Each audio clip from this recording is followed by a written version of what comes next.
Alright, hello everyone and welcome back to my Fallout 4 Mod Spotlight series, where today we are having a look at the Morita Battle Rifle mod, which is being made by user Davis237.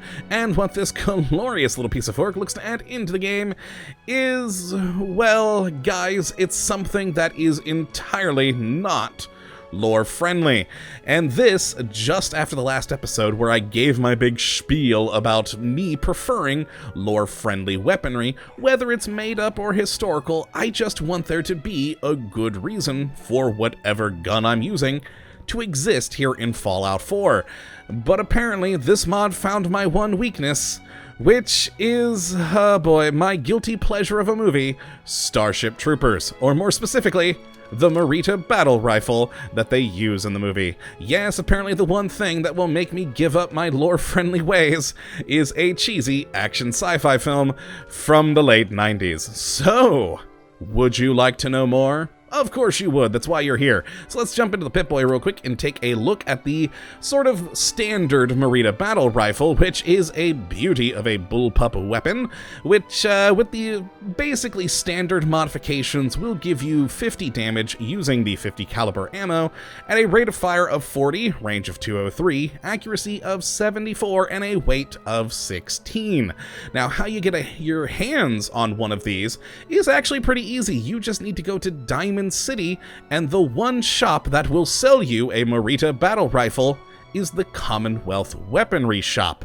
It'll be easy to find there. I've been multiple times since I've loaded this, and every time there has been one of these in there for purchase.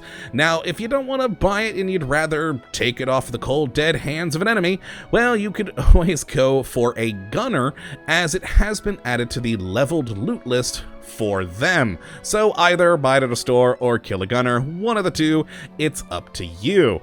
And with it, you'll get a pretty awesome weapon with a pretty decent size of different modifications, which not only will change your stats here, but also change the look of the gun pretty nicely. I do enjoy the detail that they went through with this mod. Now, unfortunately, the most powerful I was able to make it, again, without any bonuses, perks, etc., is 87, using just a semi-automatic powerful or advanced powerful, whatever. We'll take a look at it here in a moment at the actual modification table.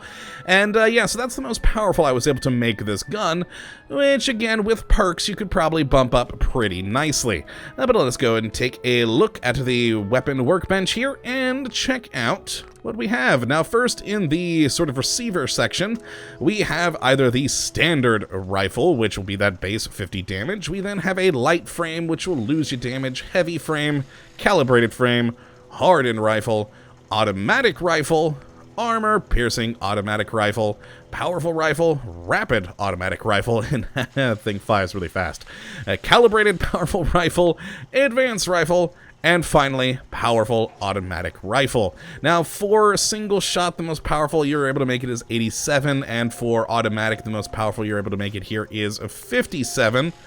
And, overall, that's not too bad. It'll get you through most enemies in the game, and again, with the proper perks, you should get a little bit extra out of it. Now, then in the rifle barrel section, we have two options here. You either have the standard rifle, which makes it, nice and long, good for accuracy, and then the carbine barrel. So it's a bit shorter, you lose range, you lose accuracy, but yeah, you also gain some weight back, which is always nice, and sometimes, you know what? It's just nice to have a compact form factor.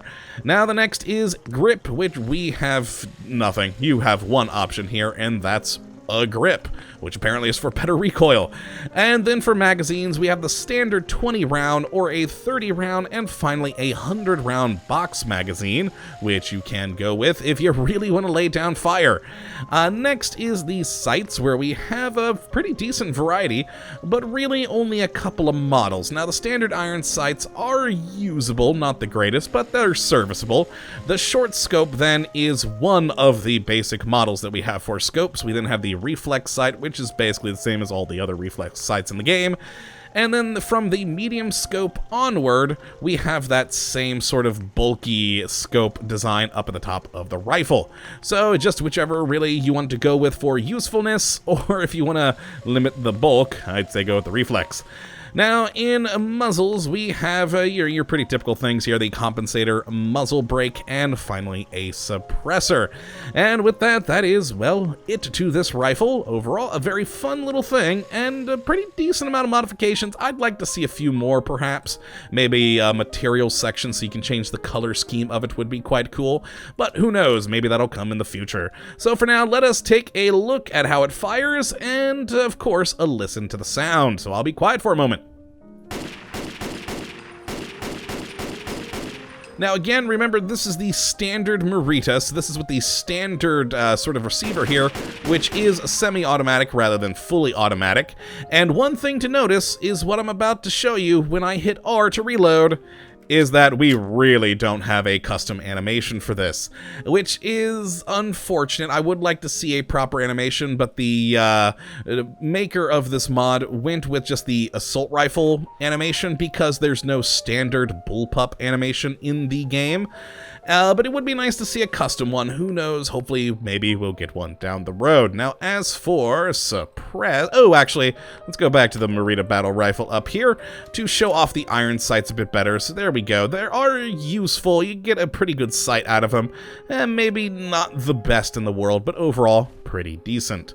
Now, with the Reflex Sight on here, it's just a pretty standard Reflex Sight that you'll probably have on many of your weapons in the game already.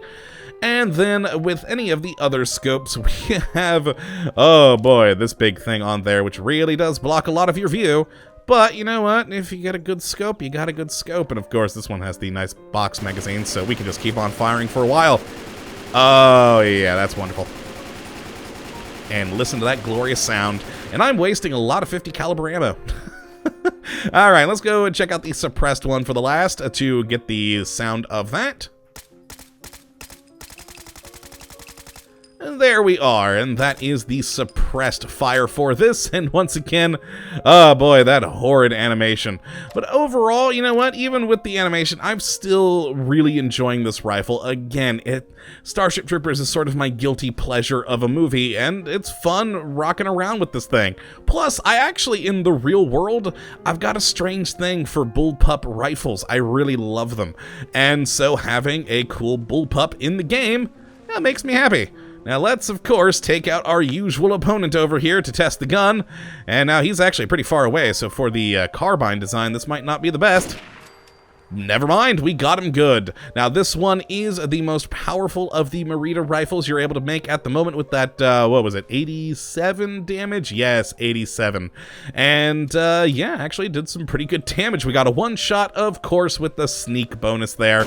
But nonetheless, a good gun, and you'll have hopefully a lot of fun with it. So if you would like to try this rifle out for yourself, and I definitely would suggest that you go and do it, you can take a look at the link in the description as always. And yeah, I definitely say try it out, have some fun, and if you, like me, are a odd lover of that movie, yeah, you're probably going to enjoy it. So that is going to be it for this episode, folks. I hope you all have enjoyed, and of course that you do come back for the next. But until that time, thank you for watching, and as always, remember, service guarantees citizenship. Later, folks.